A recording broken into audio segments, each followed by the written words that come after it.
Conflicto en el Reino Unido. La crisis ha estallado en el Reino Unido, sobre todo en las regiones desindustrializadas del norte.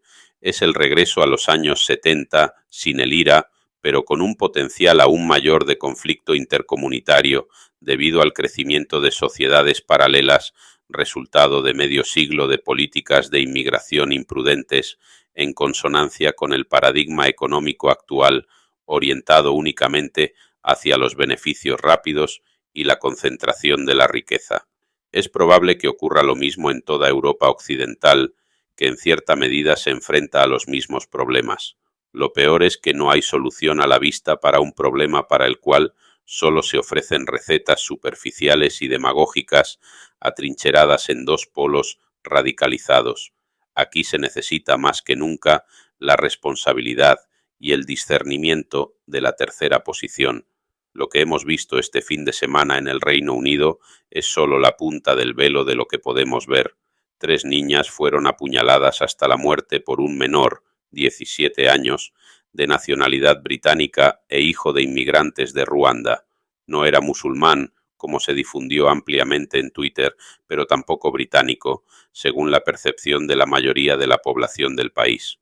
El asesino es de la categoría B2, africano negro, según el listado de 19 definiciones étnicas del Home Office, el Ministerio del Interior británico. Las escenas de enfrentamientos entre la policía y cientos de jóvenes británicos originales, categoría W1, e irlandeses del norte, categoría W2, con saqueos de comercios, incendios de comisarías e intentos de quemar mezquitas y alojamientos de inmigrantes, fueron acompañadas por concentraciones de musulmanes igualmente radicalizados, al grito de Takbir, Allahu Akbar, listos para la guerra en las calles de Inglaterra. Cualquiera que haya leído sobre las operaciones secretas de la red Gladio de la OTAN desde la década de 1970 puede imaginar fácilmente que detrás de esto se ocultan servicios de inteligencia con intenciones externas. El episodio pone de manifiesto una profunda crisis económica, política y social, con el país en recesión y 4 gobiernos en el espacio de 2 años y medio. La exclusión metódicamente organizada de Rusia del concierto europeo y de la arquitectura de seguridad del continente agrava la crisis que ya se siente. Sin más dilación, a petición de Washington, Europa Occidental decidió apartar de sus relaciones al país del que dependía en gran medida, no solo en energía, fertilizantes, cereales y minerales, sino también en exportaciones y turismo hacia y desde un mercado de 150 millones de personas.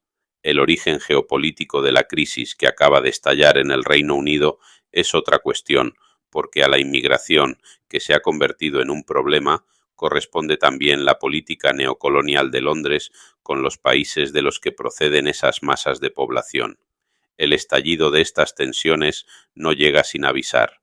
El país ya había vivido graves disturbios civiles en 2011, con epicentro en personas de origen inmigrante, al igual que en Francia en 2007 y el año pasado. Tanto Londres como París, inmediatamente después de la Segunda Guerra Mundial, fingieron dejar de explotar sus antiguas colonias, concediéndoles independencias formales, al tiempo que se deshacían de una costosa presencia militar y administrativa, delegando en las nuevas élites, enfrentadas a veces violentamente en terribles guerras civiles, el futuro de esas tierras de Asia y sobre todo de África, sin abandonar nunca la extracción de sus materias primas. Esta relación mutuamente corrupta garantizó a las industrias manufactureras europeas otro medio siglo de ventaja competitiva sobre el sur mediante una serie de mecanismos de control y manipulación de los precios de las materias primas. La muy industrializada Alemania también se benefició de este tipo de esquema, más o menos en la misma línea. Todo ello siguió una lógica, primero en el marco de los acuerdos de Bretton Woods y después con la derogación del patrón oro-dólar a principios de los años 70 y el advenimiento del modelo neoliberal. La contrapartida de este dominio del norte sobre las economías de un tercer mundo que quería prosperar fuera de los grilletes de Occidente y sus instituciones globales de las que dependía fue la apertura de las puertas de Europa a millones de refugiados de conflictos y crisis del tercer mundo en los que las élites europeas tenían una clara responsabilidad.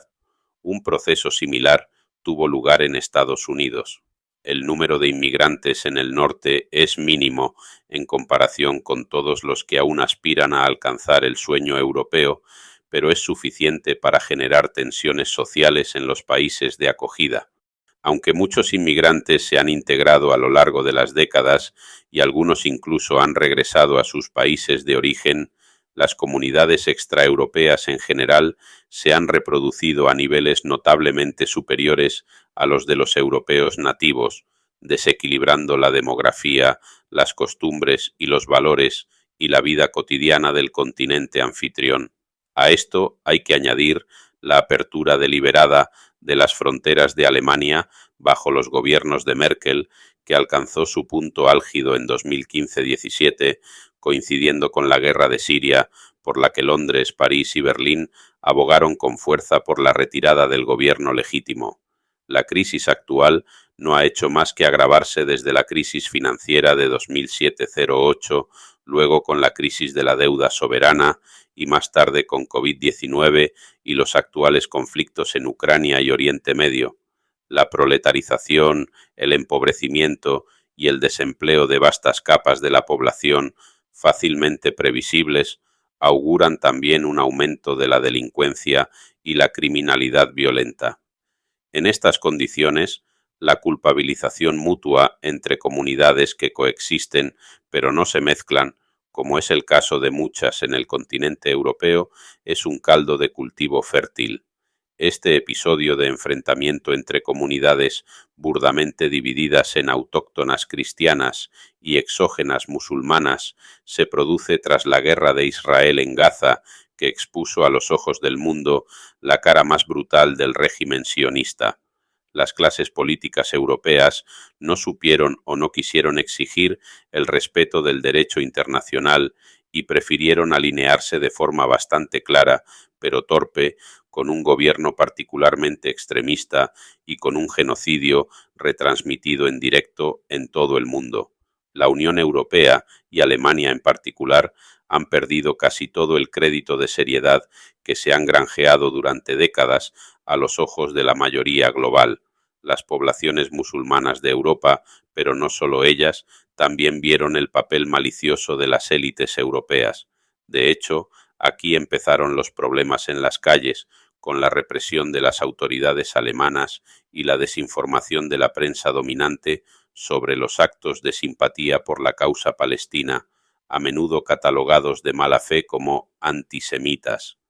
Además de estas manifestaciones, ya han empezado a aparecer otras de signo contrario, ondeando banderas de Israel, confundiendo al público en una dicotomía equívoca que importa a Europa un conflicto que no es de los europeos. La actual situación de crisis revela la bancarrota del modelo neoliberal por el que Europa, y en primer lugar el Reino Unido, apostaron durante décadas, mientras seguían insistiendo en juegos geopolíticos para forzar la prevalencia del dólar en torno al cual orbitan sus economías especulativas. El marco actual amenaza con derrumbarse por completo si Occidente, Estados Unidos, hay que reconocerlo, no se da cuenta de que el mundo ha cambiado y de que no tiene sentido enfrentarse a la nueva realidad, sino a sus desafíos. ¿Significan estos errores de las élites europeas que sus ciudadanos tienen que tolerar que sus barrios cambien de esencia por alguna forma de caridad para las personas que huyen de las zonas de conflicto? Al contrario, los europeos tienen derecho a elegir a quién acogen en sus hogares y la situación actual de la inmigración debe invertirse. De lo contrario, los europeos perderán el control de su futuro y sus sociedades quedarán descaracterizadas para siempre. Los europeos, incluidos los británicos, independientemente de los errores del pasado, tienen derecho a gobernar sus tierras, al igual que los palestinos o cualquier otro pueblo indígena de su territorio. Estamos en un momento de gran angustia, en el que estamos viendo cosas que creíamos imposibles de ver, pero también de grandes posibilidades para un futuro mejor. En un mundo más justo y equilibrado, los conflictos, las persecuciones y, por tanto, las migraciones a gran escala ni siquiera tendrán por qué existir.